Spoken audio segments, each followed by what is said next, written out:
Welcome to Garden Wise Adventures. My name is Molly, and today is finally the day where I get to start planting some seeds. Number one, to show you all the different things that you can grow indoors. And number two, to join the Grow Challenge with Mike's Chaotic Gardening. Now, the first thing that I wanted to do is talk to you a little bit about soil.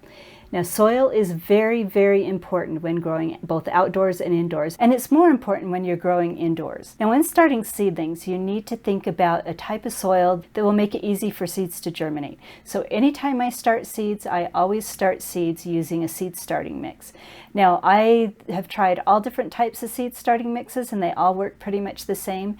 The first thing that I do, though, is I try and sterilize them to avoid fungus gnats as much as possible.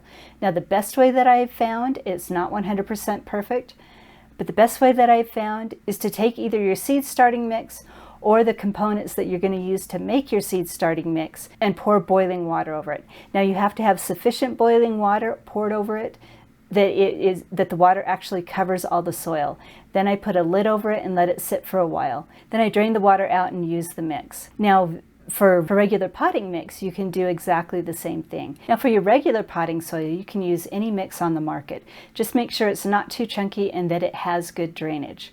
Now, I like to make my own mix, and here's a video that I made earlier for my Beginning Gardener series on how I make my potting soil. So the first thing that I use is coconut coir, and then I use some sort of compost. In this video, I actually used the Land and Sea compost that was bagged because I didn't have any homemade compost. But I actually do make my own compost, and I have some available to make more potting soil for this year. Now, what I do when I make potting mix is I do sift out the compost so that it's nice and fine, and then I mix those together. I also add a good amount of perlite. My mix is usually 1/3 peat moss, 1/3 compost, and 1/3 perlite. And then after I mix it together really well, I will add worm castings, which I usually purchase online, and then I also add a good organic fertilizer. Now, we're going to talk about fertilizer in a later video. So the organic fertilizer that I add to my potting mix is not going to help my plants grow very well. It's just going to be a nice base layer of fertility. Once the plants have gotten to a certain size, I will add fertilizer later. And like I said, we'll talk about that in a later video. So potting soil is extremely important. Definitely do your own research and figure out which potting soil will work best for you. So now, before we start planting seeds and showing you the seeds that I am going to plant, let's walk around my grow room and show you what I have been growing already. Now, I grow and preserve a lot of vegetables outdoors, so I do have a lot of food preserved for eating indoors. So my main goal for my grow room is to produce fresh vegetables that I actually enjoy over the winter that I wasn't able to preserve. So for example, in here I have radishes. Now, this is an experiment that I'm doing, comparing soil-grown vegetables versus hydroponically grown vegetables. And it also turned out to be an experiment based on the amount of time the lights are on. And let me show you the results of this experiment. So in here, you can see that these radishes have formed really long, skinny stalks. Now, there are radishes growing underneath. I've done this before, and we have had radishes produced that are nice, big, and juicy, but it takes them quite a long time to produce, and I'm wondering if it's the lights. If you watch my light video, this light source is not very strong, but it has been strong enough to produce radishes. They just seem to grow quite slowly, and I have 2 containers of radishes because I do like radishes.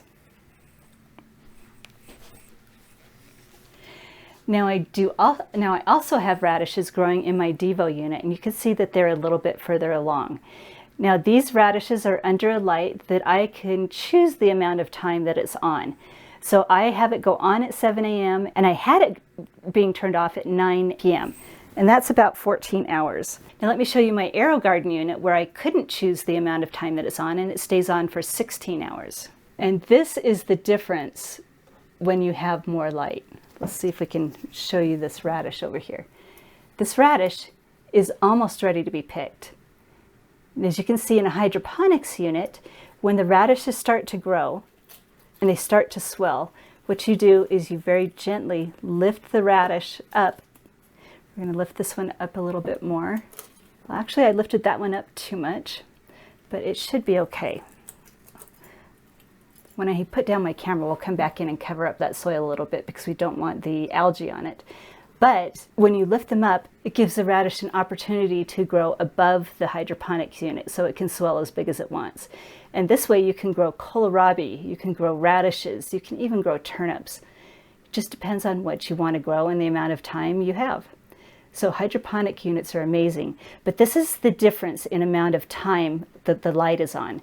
So these are mature.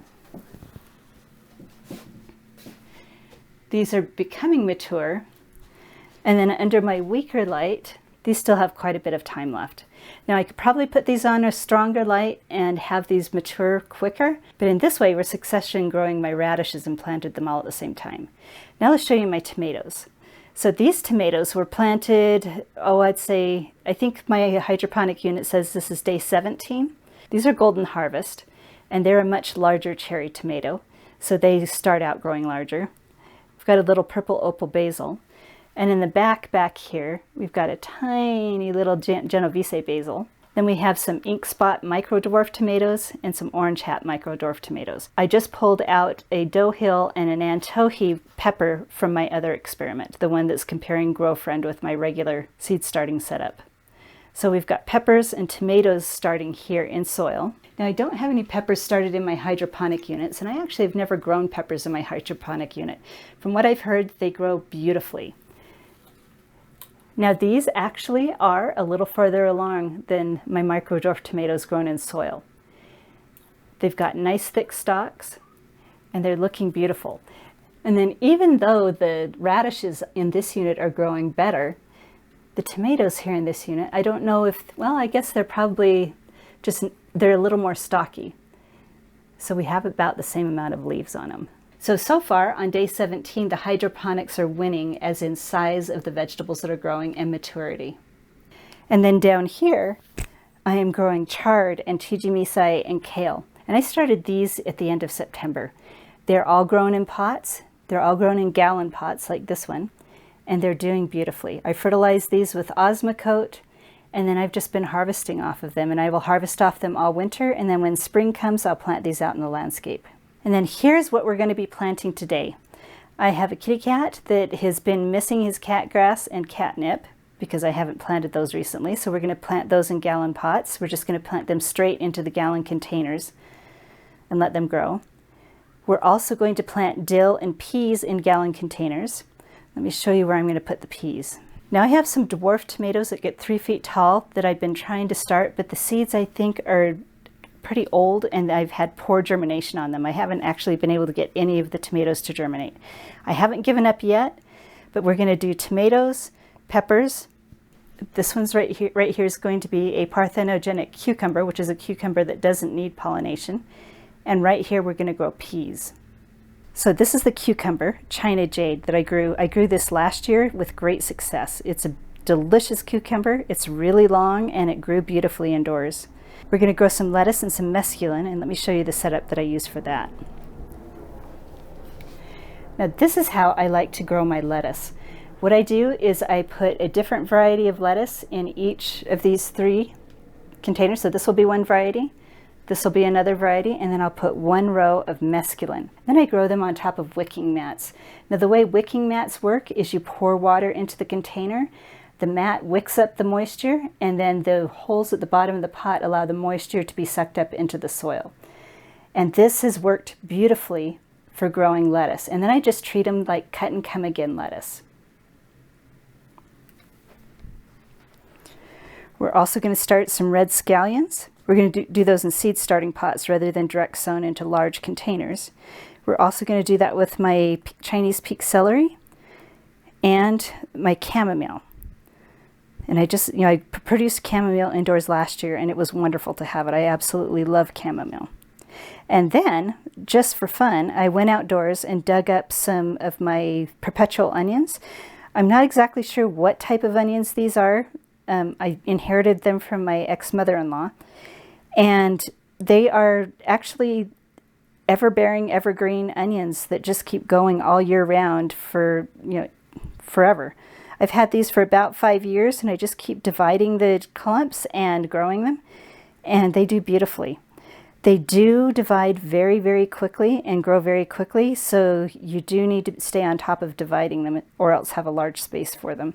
So we're going to see how they grow in pots. So to make sure not to bring in any pests indoors, what I did after digging these up is I rinsed them off extremely well, and then I washed everything with soap and water and let it soak in the soapy water for a while. That way, hopefully I killed any insects before I brought them indoors. I'll probably trim these roots a little bit, or maybe not. And then we're just going to plant them in a 1 gallon pot. So this is my regular seed starting setup, and I had already started some seeds in here before. So we had some purple opal basil and some green basil, the regular Genovese basil that started, and it's been in here long enough. You can see that they have kind of started to stretch. This is a lighting issue. When they get this tall, it's because they've had the humidity dome over them that they've kind of started to stretch a little bit. But you can kind of see we've had some germination issues. This is my Adelaide Festival tomatoes. I put seeds in here probably about 2 weeks ago, and they still have not germinated. So we're just going to patiently wait and see if we can get any of them to germinate. Now, we did already have one of my Dole Hill peppers germinate, and we just had another one germinate. So we had this one right here. And then we have an Antohi pepper germinating over here. So all of my peppers did actually germinate. Like I said, this is about the second week or so. So the peppers did germinate, but my dwarf tasty wine tomatoes still have yet to germinate. So we're still waiting on those. Now, one other thing I want you to notice is the comparison between the soil in this pot and the soil in this pot. You can see one is green with algae and one is not. Now, if I'm germinating a small amount of seeds, I always like to have a full tray just to keep the humidity up to make germination easier. I found that if you have a full tray of seedlings, you do have better germination. But the difference between these two pots is the fact that I added vermiculite to these.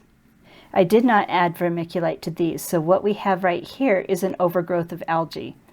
Now, this algae is not going to be harmful to the seedlings. What I'm going to do is scrape it off, and then we're going to add vermiculite over the tops of the ones that I add seeds to. So now that we've removed the algae off most of these, and that's also another reason why I love this large container. I just got this at my local garden center, and it makes containing messes when planting really, really easy. But anyway, let's start with chamomile. Now, before you plant any seeds, always be sure to read the back of the seed packet. It will tell you how deep you can plant your seedlings, and it will also tell you how much light they need to germinate. Some seedlings need light and some don't, and this one needs light, which means the only thing I'm going to cover it with is vermiculite. I'm not going to cover these seeds with soil.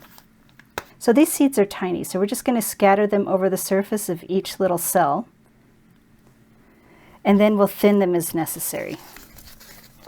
Now, the back of this seed packet also says to surface sow and lightly press them into the soil. So these obviously need light. So we're not going to cover them with any soil. We're just going to spread them over the surface. We're going to press them into the soil like they said, and then when we're done, we're going to cover these with vermiculite. So the scallions say we need to actually cover these with 1/4 inch of soil. So what I like to do is I like to dig a little hole into the soil. We're digging bigger holes because these seeds right here, you multi-sow them. That means you put more than one seed in each.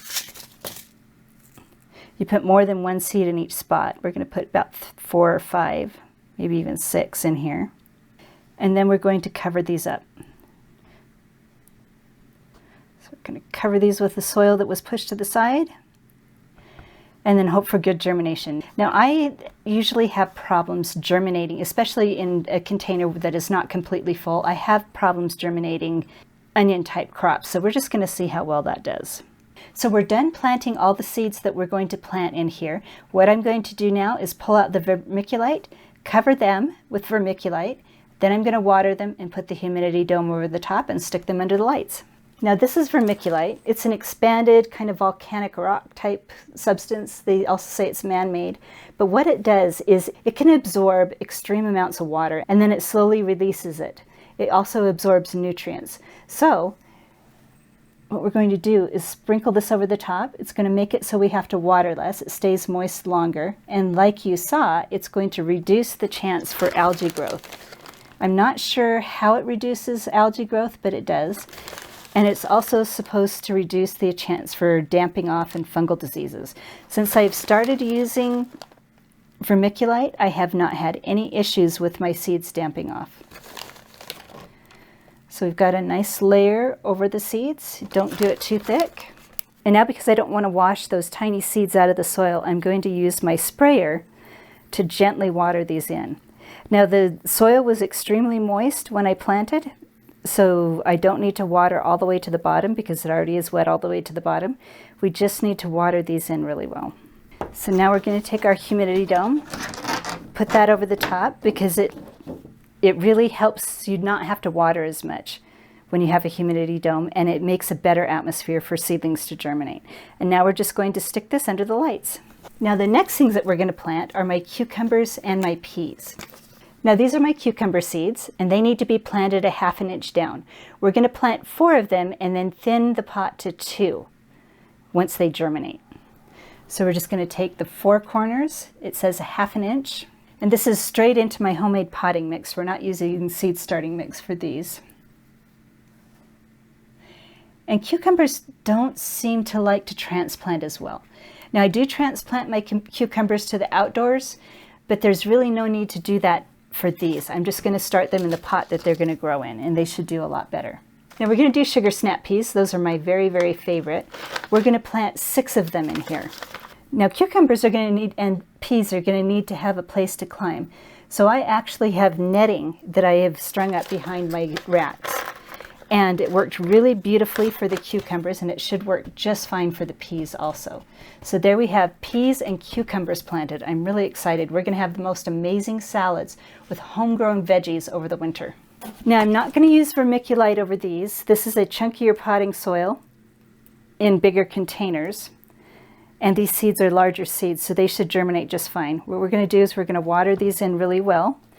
And because these are larger containers and need a larger volume of water, we're not going to water them with my sprayer. We're just going to water them with this watering can very gently. So the next thing that we're going to plant is the lettuce and mesclun for my salad mix. This is my cut and come again salad mix. The soil is nice and moist. And I like to put a little bit of spacing in between them like this. I've just found that it works better for my cut and come again lettuce to be able to have spacing like this. So we're just going to scrape a little bit of soil to the side so that we can have something to cover the seedlings with. And this is not seed starting mix. This is my regular potting mix. So now we have all the soil scraped to the sides so that we actually have something to cover the seeds with. And lettuce seeds need to be just covered very, very lightly. So unlike the chamomile and the celery, they do need a little bit of covering. So this mesclun mix just has some spicy greens and some, not so spicy greens. It just adds a little bit of depth of flavor to my salads. I really like mesclun. Arugula and mustards, and sometimes they put things like broccoli and stuff like that. I mean, it just depends on the mix. Then we'll just push the soil back over the top, tamp it down so that they're covered. And now we're going to plant our lettuce. So I think this time we're just going to plant all the rest of these with a mix of lettuces. So it will all be the same mix. Just sprinkle them evenly over the top. We want good even germination. Like I said, we're not growing individual heads, we're growing cut and come again lettuce. And now to aid in germination and reduce the amount of damping off, and also to stop the green algae, we're going to cover these in vermiculite. Now this is the wicking mat we're going to use. We're not going to fill this with water and use the wicking mat until the seeds have sprouted. What I've noticed is the amount of water that this produces does increase the amount of damping off issues, which is when the seedling pops up and then it just kind of melts and disappears and doesn't grow. It's kind of a root rot. So we don't want to have that happen, so we're not going to put water in here yet. What we are going to do though is clean the soil off of this mat so it's a little cleaner. Let me run outside and rinse this off. Now I've also found that not allowing dirt to accumulate on the wicking mat helps prevent algae on the mat. So that's cleaner. So once the seeds have sprouted, we will fill this reservoir with water, and then it will be then I won't have to water it as often. And I found that not every plant likes these wicking mats, but the lettuce seems to thrive on it. So let's get these watered in and move on to the next one. Now the next thing I'm going to plant is the cat grass and catnip for my kitty. They absolutely love these. It says 1/4 inch deep, so we're just going to scrape soil to the side again. So this is cat grass, and it's basically just wheatgrass. And cats absolutely love it. My kitties have really loved it when I've grown it for them in the past. Catnip is very small, so we're just going to sprinkle some of these seeds over it. They tend to be very prolific. I would be very careful planting any catnip out in your garden because it does tend to take over. We're not going to be using vermiculite because these are larger containers, but we will water these in very carefully with the larger container to make sure we don't wash the seeds out of the soil. And I think there's only 2 more things left to plant, but what we're going to do in this one is the dill, and what we're going to do in this one is the bunching onions that I have. Now the bunching onions are easy. I just need to dig a hole deep enough for the roots, shove the roots down in there, and one of these clumps is probably enough, but we're just going to do both of them just for fun because I have them. Shove the roots down in the hole. We're not going to go too much deeper than the crown right here. And these should start sprouting again here shortly. Now, as soon as we start seeing growth on all of these plants, as soon as the seeds start sprouting, we're going to fertilize them, and I'll take you along and show you what fertilizer I'm going to use. But I don't usually fertilize anything until I see growth. So we're going to scrape this soil back here so that we have some to cover the dill seeds with. This one is Ducat Leafy Dill. I'm hoping this one does not run to seed as fast as the other dills that I have. Just going to sprinkle that all over. We'll thin as necessary, if necessary. Cover these seeds with the soil that we scraped back, and then we're going to water them in. So definitely please join along. Start growing stuff indoors, even if it's just a little tiny pot of lettuce, even if you get a really cheap hydroponic unit. Growing food indoors is fun, it's easy, and it is very, very worth it. And definitely join along with Mike's Chaotic Gardening and the other YouTube channel for their Indoor Grow Challenge. And hopefully this video has been helpful. If it has been helpful, I hope you like, subscribe, share it with your friends, and go have a wonderful garden adventure.